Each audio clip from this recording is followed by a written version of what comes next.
सभी का ज्ञान बाग में स्वागत है। ज्ञान बाग में आज के पाठ में हम लोग लेकर के आए हैं अम्ल भस्म और लवण। इसका अम्ल भस्म लवण पाठ में हम लोगों ने इससे पहले पाठ वस्तुनिष्ठ प्रश्न अति लघुत्तरीय प्रश्न को देखा था। आज हम लोग इस पाठ में लघुत्तरीय प्रश्न पर चर्चा करेंगे। ये जितने भी प्रश्न इस पाठ में है उनका हम लोगों ने एक संक्षेप आंसर तैयार किया है, ताकि आप लोग सभी जानते हैं कि विज्ञान में हर प्रश्न का जो आंसर होता है बहुत ही छोटा दिया जाता है, सिर्फ उसका अर्थ समझने के लिए जरूरी है। तो आज हम लोग लघुत्तरीय प्रश्न में चर्चा कर रहे हैं। पहला क्वेश्चन है, नींबू रस, इमली, सिरका, विटामिन सी की गोली, खट्टा दूध, यह सब है। इसमें से अम्ल कौन सा है? यह कौन सा अम्ल, कौन सा अम्ल क्या है? तो नींबू रस, नींबू का रस में कौन सा अम्ल पाया जाता है? सिट्रिक अम्ल पाया जाता है।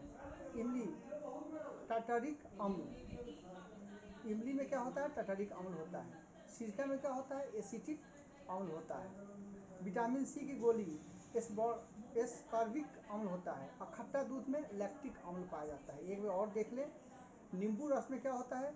सिट्रिक अम्ल पाया जाता है। दूसरा है इमली, इसमें होता है टार्टेरिक अम्ल पाया जाता है। तीसरा है सिरका, एसिटिक अम्ल पाया जाता है। और आगे है विटामिन सी की गोली, इसमें एस्कॉर्बिक अम्ल दिया जाता है। और खट्टा दूध लैक्टिक अम्ल पाया जाता है। आगे क्वेश्चन है, यह जो भी हम लोग अम्ल के देखे हैं उस सबका जो है सूत्र क्या है? तो निम्नलिखित अम्लों का आणविक सूत्र दीजिए। सल्फ्यूरिक अम्ल H2SO4, नाइट्रिक अम्ल HNO3, हाइड्रोक्लोरिक अम्ल HCl, अब फॉस्फेरिक अम्ल H2PO4, आगे है कार्बोनिक अम्ल H2CO3, हाइड्रोजन का 2 भाग होगा और कार्बन का 3 भाग इसमें आएगा। क्या होता है जब मतलब कि अगर जैसे पानी में चीनी मिलाते हैं तो क्या होता है, पानी में नींबू मिलाते हैं तो क्या होता है, ठीक। अगर कहीं कट जाए तो वहाँ पे डिटॉल डालते हैं तो क्या होता है। ये सब का एक रिएक्शन होता है और उसमें उसी पर प्रश्न है। तनु सल्फ्यूरिक अम्ल की अभिक्रिया जस्ता से होती है तो क्या होता है?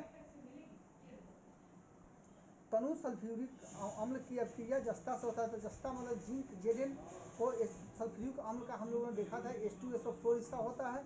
तो इसका जो रिएक्शन होगा तो क्या होगा?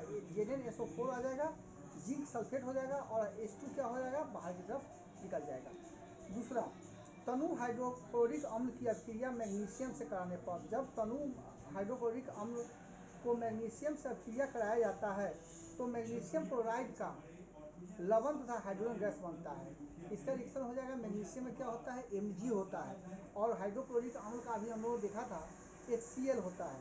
तो इसका रिएक्शन करने पर MgCl2 प्लस H2 इसमें से बाहर निकलेगा। अब तीसरा है, जब तनु सल्फ्यूरिक अम्ल की अभिक्रिया एल्युमिनियम के साथ कराया जाता है तब एल्युमिनियम सल्फेट का लवण के रूप में प्राप्त होता है तथा हाइड्रोजन गैस निकलता है। तो इसमें है एल्युमिनियम। सल्फ्यूरिक अम्ल का हम लोगों ने क्या देखा था? H2SO4 देखा था। तो इसका जब रिएक्शन कराएंगे तो हो जाएगा Al2SO4 3, और इधर एल्युमिनियम के पहले हम लोग क्या करेंगे? 2 लगा देंगे तो एल्युमिनियम का 2 भाग आ जाएगा और प्लस इसमें से जो हाइड्रोजन निकलेगा वो होगा 3। जब लोहा को तनु सल्फ्यूरिक अम्ल से अभिक्रिया कराया जाता है तो फेरस सल्फेट का लवण तथा हाइड्रोजन गैस से मुक्त हो जाता है। तो Fe क्या होता है? लोहा का होता है। सल्फ्यूरिक अम्ल होगा H2SO4, जब इसको कराएंगे तो Fe2SO4 आएगा और क्या होगा? हाइड्रोजन इसमें गैस के रूप में बाहर निकल जाएगा। तो इस तरह से यह रिएक्शन ही कराना हुआ, जिसमें कि दोनों को मिलाएंगे तो हमारा क्या एक प्रोडक्ट होगा। अब अगला है, एसिटिक अम्ल एक दुर्बल अम्ल है तथा अमोनिया एक दुर्बल भस्म है। यहाँ दुर्बल शब्द का क्या तात्पर्य है? दुर्बल वैसे अम्ल जो जल में घुलकर सिर्फ आंशिक रूप से ही आयनित होते हैं, आंशिक रूप से ही आयनित होगा, दुर्बल अम्ल कहलाते हैं। जबकि वे भस्म जो जलीय विलयन में सिर्फ अंशतः आयनिक रूप में कम मात्रा में हाइड्रोजन आयन प्रदान करते हैं, दुर्बल भस्म या क्षार कहलाते हैं। दुर्बल भस्म अम्ल आंशिक रूप से आयनित के कारण इनके जलीय विलयन में H+ आयनों की संख्या अपेक्षाकृत कम होती है है, इस कारण इसकी विद्युत चालकता कम हो जाती है। अगला है प्रबल अम्ल तथा सांद्र अम्ल में भेद बताइए। प्रबल अम्ल तथा सांद्र अम्ल में भेद बताइए। तो पहले हम लिखेंगे प्रबल अम्ल।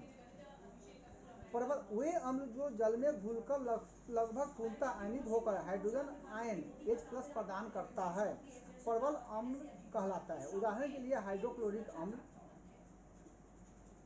HCl, नाइट्रिक अम्ल HNO3 और सल्फ्यूरिक अम्ल H2SO4 प्रबल अम्ल है। सांद्र अम्ल, जब विलयन में अम्ल की मात्रा अधिक होती है तो सांद्र अम्ल का विलयन कहते हैं। अब इसको हम लोग पॉइंट बाय पॉइंट देखेंगे। प्रबल अम्ल वे अम्ल जो जल में घुलकर लगभग पूर्णतः आयनित होकर हाइड्रोजन आयन प्रदान करते हैं, प्रबल अम्ल कहलाते हैं। यह हो गया। इसका दूसरा पॉइंट, इसके जलीय विलयन में H+ आयनों की संख्या अपेक्षाकृत अधिक है। जितना हम लोग सोचते हैं उससे क्या होता है, अधिक हो जाता है। अब है HCl, हाइड्रोक्लोरिक HNO3 नाइट्रिक अम्ल और H2SO4 सल्फ्यूरिक अम्ल प्रबल अम्ल है। अब है सांद्र अम्ल, जब विलयन में अम्ल की मात्रा अधिक होती है तो उसे सांद्र अम्ल कहते हैं। इस विलयन में जल की मात्रा कम से कम होती है। सांद्र H2SO4 त्वचा में जला देती है। सांद्र H2SO4 सांद्र HNO नाइट्रिक अम्ल तथा सांद्र CH3COOH जल में जल नहीं होता है। आगे हम लोग देखते हैं प्रबल भस्म और दुर्बल भस्म में भेद। प्रबल भस्म, तो प्रबल भस्म क्या है, यह भस्म जो जलीय विलयन में सिर्फ अंशतः आयनिक होकर के कम होता है, हाइड्रोक्साइड आयन OH प्रदान करते हैं। दुर्बल भस्म यह क्षार कहलाते हैं। दूसरा पॉइंट है NH4OH CaOH2 MgOH2 दुर्बल भस्म है। अगला है दुर्बल भस्म, वे भस्म जो जलीय विलयन में लगभग पूर्णतः आयनित होकर काफी मात्रा में हाइड्रोक्साइड आयन OH प्रदान करते हैं। इसका हो गया NaOH KOH प्रबल भस्म है। आगे हम लोग देखेंगे 5 विलयन दिया गया है। 5 विलयनों में ABCDE को यूनिवर्सल सूचक द्वारा जांच करने पर विलयनों में pH मान क्रमशः 3, 1, 12, 7 या 9 पाए जाए। इनमें से कौन विलयन है, कौन उदासीन है?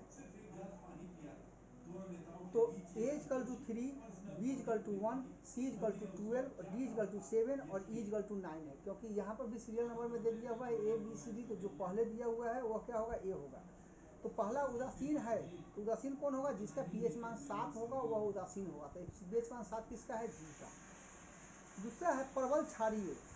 प्रबल क्षारीय तो जिसका ज़्यादा संख्या होगा वही इसमें प्रबल होगा। तो सबसे ज़्यादा संख्या किसका है, C का। उसके बाद है प्रबल अम्लीय। प्रबल अम्लीय में क्या आ जाएगा, तो जिसका नंबर सबसे कम होगा वह प्रबल अम्लीय हो जाएगा, तो B हो जाएगा। उसके बाद है चौथा दुर्बल अम्लीय, तो दुर्बल अम्लीय में A हो जाएगा। और पांचवा है दुर्बल क्षारीय, इसमें आ जाएगा E। अब है 3 अम्ल विलयन, XYZ का pH मान कम से 0.35 है, तो इसमें X का मान 0 हो जाएगा, Y का 3 हो जाएगा और Z का 5 हो जाएगा। अब इसमें क्वेश्चन पूछता है किस विलयन में हाइड्रोजन आयन सर्वाधिक होता है। तो विलयन X का pH मान 0 है, X का मान 0 है। विलयन Y का pH मान 3 है, तब विलयन का pH मान है। इसलिए विलयन X का H+ सांद्रता 10⁻⁴ m है। विलयन Y का H+ सांद्रता 1+10⁻³ है। तब विलयन Z की H+ है, इसलिए इसको अतः विलयन X की हाइड्रोजन आयन सांद्रता विलयन तथा X और Y की अपेक्षा में सबसे अधिक होगा। अगला क्वेश्चन और लास्ट क्वेश्चन है, अच्छे फसल के लिए मिट्टी का pH मान 5.5 से 7.0 होना चाहिए। किसान मिट्टी में चूना क्यों मिलाते हैं, समझाइए। अच्छे फसल के लिए मिट्टी का pH मान 5.5 से 7 होना चाहिए।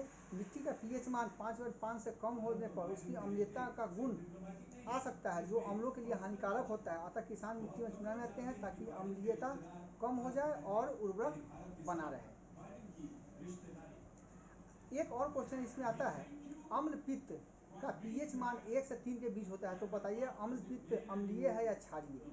अम्ल पित्त क्या होता है, अम्लीय होता है। दूसरा, अम्ल पित्त का पीएच मान 1 से 3 के बीच किस तरह का होता है? अम्ल पित्त का पीएच मान 1 से -3 के बीच हाइड्रोक्लोरिक अम्ल के कारण होता है। तो इस तरह से आज हम लोगों ने इस अम्ल, भस्म और लवण का जो लघुत्तरीय प्रश्न है उसको देखा है। आगे हम लोग द्विघातीय प्रश्न पर इस पर चर्चा करेंगे। इसका भी आंसर हम लोग को तैयार करके रखे हैं, जो कि शॉर्ट में आप लोगों को बताया जाएगा। तो इसी के साथ इस वीडियो को देखिए, लाइक कीजिए, सब्सक्राइब कीजिए और अपने दोस्तों तक शेयर कीजिए, ताकि वो भी इस वीडियो का आनंद ले सकें। तो जय हिंद, जय भारत।